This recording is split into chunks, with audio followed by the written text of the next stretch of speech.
Hello, this is Penny Ferguson, a living leader, and I need to apologise for doing this at a slightly different time.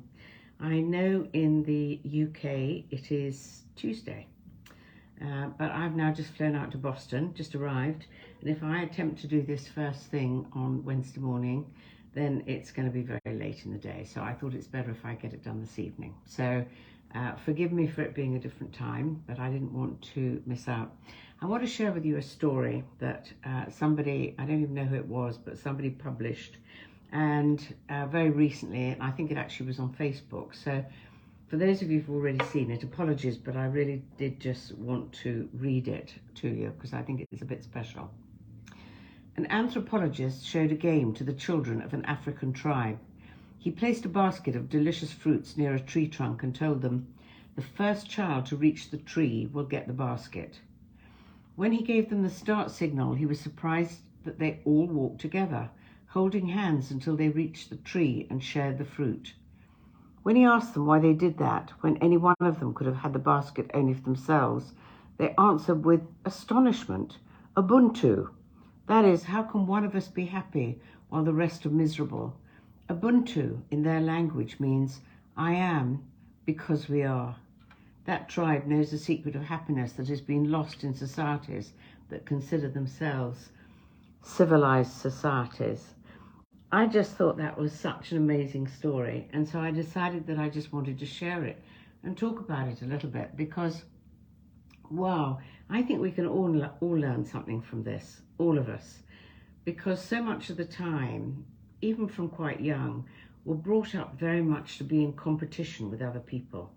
How can I be the winner? How can I be the best? How can I be this person who is winning? It doesn't matter if once you get into business, I'm the one who's got the sales. I'm the one who's being promoted.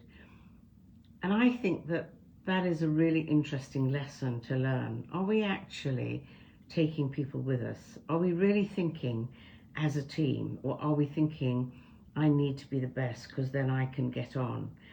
And maybe our lives could be that much better if we begin to think like, whatever it is I'm going to do, I want to do with my friends, with my colleagues. I want to take my team with me. Do we really think like that? And I don't think a lot of the time we do. And I think it is so much because we're brought up to be, winners, to be the best. And that doesn't really encourage us to then say, let's make it we, not I.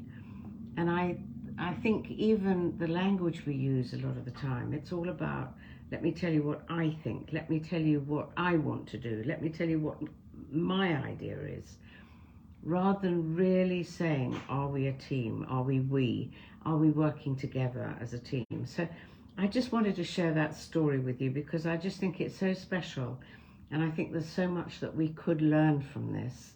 And so I hope that's been an interesting one, and forgive me, as I say, for this being a very different time, but I am in the States, so I will be back on Saturday. So next Wednesday I will be back doing this from home again.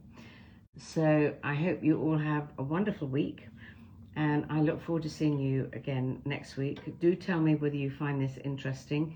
Please send me any questions. That would be really special, because sometimes I wonder if what I'm talking about really interests you. I know it does some of you who follow me regularly, but does it really interest you, or are there other things that you would prefer me to talk about? If you don't tell me, I don't know. So have a wonderful week, and I'll see you next Wednesday. This is Penny Ferguson, a living leader.